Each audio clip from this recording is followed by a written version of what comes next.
Assalamualaikum warahmatullahi wabarakatuh sahabat Hidayah TV yang dirahmati Allah. Harapan saya untuk subscribe dan like. Semoga Allah membalas semua kebaikan kalian dengan pahala berlipat ganda, meraih kebahagiaan, kesuksesan dan rezeki yang berlimpah. Di video kali ini kita akan mendengarkan kisah cinta terlarang antara ustazah dengan muridnya. Dalam lingkaran misterius dan penyesalan, penasaran dengan cerita selengkapnya? Tonton video ini sampai selesai agar tidak sesat. Di sebuah desa yang tenang, Ustazah Salma adalah sosok yang dihormati. Wanita berusia 50-an itu telah mengajar mengaji di desa itu selama bertahun-tahun. Masyarakat mengenalnya sebagai sosok yang lembut dan penuh ketegasan, serta dihormati karena kebijaksanaannya dalam menyampaikan ilmu agama. Salah satu muridnya adalah Amir, pemuda 17 tahun yang penuh semangat. Amir adalah anak yatim yang hidup dengan pamannya sejak kecil. Ia dikenal pemalu dan jarang bicara dengan orang lain. Tetapi ia adalah murid yang rajin dan tekun dalam mengaji. Namun, di balik tekunnya, Ustazah Salma mulai merasakan sesuatu yang ganjil dalam diri Amir. "Amir, ada yang kau pikirkan?" tanya Ustazah Salma suatu hari, saat ia melihat Amir termenung panjang setelah kelas mengaji selesai. Amir tampak terkejut, seolah tersadar dari lamunannya. "Oh, tidak, Bu Ustazah. Hanya saja, saya sering memikirkan hal-hal yang kadang membuat saya takut." "Takut? Takut akan apa?" Ustazah Salma bertanya dengan lembut, mencoba mendekati perasaan muridnya tanpa memaksa. Amir terdiam, kemudian memandang keluar jendela. "Saya merasa, saya menyimpan sesuatu yang salah, hal yang sulit untuk dijelaskan." Ustazah Salma tidak mendesaknya lebih lanjut, tetapi sejak saat itu, ia mulai memperhatikan Amir dengan lebih seksama. Ada sesuatu dalam diri Amir yang seakan terbelenggu. Namun ia tidak tahu apa yang sesungguhnya terjadi. Beberapa minggu berlalu, dan setiap kali pertemuan, Ustazah Salma melihat Amir semakin murung. Sampai akhirnya pada suatu hari, Amir tak lagi hadir di kelas. Berita itu menyebar cepat, dan orang-orang mengatakan bahwa Amir sakit. Ustazah Salma merasa ada yang tak beres. Ditemani beberapa murid, Ustazah Salma mengunjungi rumah pamannya. Di sana, ia melihat Amir terbaring lemah, dengan wajah pucat yang hampir tak dikenalnya lagi. "Amir," panggilnya dengan suara penuh kehangatan. Amir membuka matanya perlahan. Pandangannya kosong, tapi ada kerinduan dalam tatapannya. "Bu Ustazah, maaf, saya tak bisa hadir mengaji." "Jangan khawatir soal itu. Yang terpenting sekarang, kamu sembuh dulu," jawab Ustazah Salma, berusaha menyembunyikan kecemasannya. Saat itu, Amir tiba-tiba menangis. "Saya tak layak, Bu Ustazah. Saya merasa terjebak dalam bayangan yang tak pernah bisa saya tinggalkan." Kata-kata Amir mengguncang perasaan Ustazah Salma. Sebagai ustazah, ia telah melihat banyak murid yang bergulat dengan masalah hidup. Tapi ada sesuatu yang berbeda dalam perasaan bersalah yang Amir rasakan. Seolah-olah dia menyimpan sebuah rahasia besar. Beberapa hari setelah kunjungan itu, Amir datang ke masjid dan meminta bertemu dengan Ustazah Salma secara pribadi. Mereka duduk di ruang yang tenang, hanya ditemani oleh suara angin yang berhembus pelan. "Bu Ustazah, ada sesuatu yang harus saya katakan," ujar Amir dengan suara lirih. Ustazah Salma menatapnya dengan sabar. "Katakanlah, Amir, apa yang memberatkan hatimu?" Amir menarik napas dalam-dalam, lalu mulai bercerita tentang kejadian yang terjadi beberapa tahun yang lalu, ketika ia masih kecil. Ia menyaksikan suatu peristiwa yang melibatkan keluarganya dan menimbulkan rasa bersalah yang mendalam dalam dirinya. Ia tak pernah mengungkapkannya kepada siapapun, dan rahasia itu terus menghantui pikirannya hingga ia dewasa. "Saya tahu ini mungkin tidak masuk akal, Bu Ustazah, tapi rasa bersalah itu tumbuh seperti bayangan gelap yang tak pernah hilang," katanya, suaranya gemetar. Ustazah Salma mendengarkan dengan tenang, berusaha menyerap semua perasaan yang keluar dari muridnya. "Amir, setiap manusia pasti pernah mengalami masa lalu yang sulit, tapi kau tak harus membawa beban itu sendirian." Amir menatapnya. Matanya memohon pengampunan yang tak bisa ia berikan pada dirinya sendiri. Sejak saat itu, Ustazah Salma mulai memberi Amir pelajaran tambahan, bukan hanya tentang Al-Quran, tetapi tentang bagaimana menghadapi masa lalu. Mereka sering berdiskusi tentang pengampunan, tentang menerima kelemahan diri, dan tentang pentingnya menghadapi bayang-bayang kehidupan. Kadang-kadang, Amir, Bayangan itu ada bukan untuk menghancurkan kita, tapi untuk mengajari kita sesuatu yang tak bisa diajarkan oleh cahaya, kata Ustazah Salma suatu hari.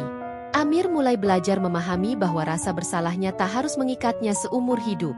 Perlahan-lahan, ia belajar menerima bahwa masa lalu adalah bagian dari perjalanan hidupnya, namun bukanlah keseluruhan dari dirinya. Setelah beberapa bulan, Amir tumbuh menjadi pribadi yang lebih tenang. Ia mulai hadir kembali di kelas mengaji dengan senyuman yang dulu hampir tak pernah terlihat. Hubungannya dengan Ustazah Salma berubah dari sekadar guru dan murid, menjadi hubungan yang lebih dalam, seperti ibu dan anak. Namun, pada suatu pagi yang tenang, Ustazah Salma menerima kabar bahwa Amir dan pamannya akan pindah ke kota lain. Amir datang untuk berpamitan, dengan raut wajah yang penuh rasa terima kasih. "Bu Ustazah, terima kasih untuk segalanya," katanya dengan suara yang bergetar. "Anda telah menyelamatkan saya dari kegelapan yang mungkin tak pernah bisa saya hadapi sendirian." Ustazah Salma tersenyum lembut, lalu menepuk bahu Amir. "Ingat, Amir, kamu adalah cahaya bagi dirimu sendiri. Jangan biarkan bayangan apapun membuatmu kehilangan cahayamu." Mereka berdua berpisah dalam keheningan yang bermakna, dengan pemahaman bahwa hubungan mereka akan selalu abadi dalam hati masing-masing. Amir telah pergi meninggalkan desa, namun bayangannya tetap tinggal dalam ingatan Ustazah Salma. Setiap kali dia memimpin kelas mengaji atau berdiri di depan para murid, dia teringat akan tatapan mata Amir yang dahulu penuh rasa bersalah dan kegelapan. Ustazah Salma merasa ada sesuatu yang masih belum selesai, seolah-olah perjalanan Amir masih berlanjut dalam dirinya. Beberapa malam setelah Amir pergi, Ustazah Salma mulai merasakan kegelisahan yang tak biasa. Bayangan masa lalu muncul dalam pikirannya, mengingatkannya akan saat-saat di mana ia sendiri juga merasa bersalah atas beberapa keputusan yang diambilnya di masa muda. Di suatu malam yang hening, dia duduk sendirian di kamarnya, menatap Al-Quran yang terbuka di hadapannya. Ia membuka lembaran-lembaran kitab suci itu, mencoba mencari kedamaian, dan berpikir tentang pengampunan yang sering dia ajarkan kepada murid-muridnya, termasuk Amir. "Ya Allah," bisiknya lirih, "bantu hamba memahami bahwa setiap luka dalam hidup adalah jalan untuk mendekat kepada Mu." Beberapa bulan berlalu, dan Ustazah Salma mulai beradaptasi dengan kenyataan bahwa Amir tak lagi hadir dalam kelas-kelasnya. Suatu pagi, di tengah kegiatan mengajar, seorang murid datang membawa sepucuk surat. Surat itu tidak memiliki nama pengirim, tetapi dari tulisan di amplopnya, Ustazah Salma langsung mengenali tulisan tangan Amir. Saat jam mengaji selesai, Ustazah Salma membuka surat itu dengan hati-hati. Surat itu ditulis dengan bahasa yang sederhana, tapi di dalamnya tersimpan kedalaman yang sangat dalam. Membaca surat itu, Ustazah Salma merasa campuran antara bahagia dan haru. Air matanya menetes, tapi dia tersenyum. Tanpa disadari, dia telah menyalurkan sebagian dari dirinya kepada Amir, dan kini Amir meneruskannya kepada orang lain. Surat itu membuat Ustazah Salma merenung lebih dalam tentang perannya sebagai pengajar. Dia mulai menyadari bahwa bukan hanya murid yang belajar dari gurunya, tetapi guru juga belajar dari muridnya. Dalam pertemuan singkat mereka, Amir telah memberikan pelajaran berharga tentang ketulusan, keberanian, dan perjuangan mengatasi rasa bersalah. Pada malam-malam berikutnya, Ustazah Salma mulai memperbarui kembali niat dan tujuannya dalam mengajar. Dia menyadari bahwa setiap murid memiliki cerita dan luka masing-masing, dan tugasnya sebagai ustazah bukan hanya mengajarkan ayat-ayat suci, tetapi juga menjadi pembimbing yang peduli terhadap jiwa mereka. Dalam doa-doanya, dia memohon kekuatan untuk dapat menjadi pendamping yang lebih baik bagi murid-muridnya, agar mereka merasa bahwa mereka tak harus menanggung semua beban sendirian. Ia berharap bahwa setiap murid, seperti Amir, dapat menemukan cahaya yang sejati dalam hidup mereka. Tahun demi tahun berlalu, dan desa itu mulai berubah. Banyak murid-murid baru yang datang dan pergi, namun nama Amir selalu dikenang oleh Ustazah Salma dan beberapa murid lama. Hingga pada suatu hari, Ustazah Salma mendengar kabar bahwa Amir kini telah menjadi seorang guru agama di kota. Namanya dikenal sebagai pengajar muda yang penuh kasih dan kesabaran, dan kabarnya banyak anak muda yang tersentuh oleh kebaikan dan bimbingannya. Suatu sore, saat Ustazah Salma berjalan di pemakaman desa untuk mendoakan kerabatnya yang telah tiada, ia teringat pada satu perbincangan terakhir mereka, ketika Amir bertanya tentang cara menghadapi bayangan masa lalu. Dia tersenyum kecil, menyadari bahwa bayangan itu kini telah hilang dari Amir dan darinya. Amir telah menemukan jalannya sendiri, Dan dia sendiri pun merasa bahwa beban rasa bersalah yang pernah menghantuinya kini telah berangsur-angsur lenyap. Di pemakaman itu, ia berdoa, berharap bahwa setiap orang yang datang setelahnya bisa menemukan jalan hidup mereka tanpa harus merasa tertindih oleh masa lalu yang kelam. Dia tahu bahwa jalan hidupnya sebagai guru adalah memancarkan cahaya untuk membimbing orang lain di tengah bayang-bayang. Di penghujung hidupnya, Ustazah Salma sering dikelilingi oleh murid-murid dan masyarakat yang datang untuk menghormatinya. Mereka berbicara tentang bagaimana bimbingannya mengubah hidup mereka, dan tentang ketenangan yang selalu ia pancarkan dalam setiap kata-katanya. Walau Ustazah Salma telah berusia lanjut, namun semangatnya untuk mengajar tak pernah pudar. Di dalam hatinya, ia merasa bahwa hidupnya telah dipenuhi dengan makna. Ia tidak pernah menginginkan pengakuan atau pujian, tetapi mengetahui bahwa nasihat-nasihatnya telah membantu orang lain menemukan ketenangan adalah penghargaan terbesar yang bisa ia terima.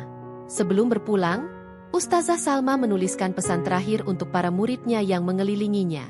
Kalian adalah cahaya bagi diri kalian sendiri. Teruslah berjalan dalam cahaya itu. Dan ingatlah bahwa bahkan di tengah bayang-bayang terdalam sekalipun, selalu ada jalan untuk kembali pada kebaikan. Dan begitu dia menghembuskan nafas terakhirnya, para muridnya menangis dengan penuh rasa syukur, mengetahui bahwa mereka telah diberkati dengan bimbingan seorang guru yang sejati. Di kota, Amir yang mendengar kabar tersebut mengirimkan doa untuk gurunya, merasa bahwa hidupnya akan selamanya terhubung dengan pelajaran-pelajaran yang pernah diberikan Ustazah Salma kepadanya. Dalam hatinya, ia berjanji untuk meneruskan warisan itu, membimbing, mengajar, dan menyalakan cahaya bagi mereka yang hidup dalam bayang-bayang. Semoga kisah ini menjadi pelajaran bagi kita semua. Wassalamualaikum warahmatullahi wabarakatuh.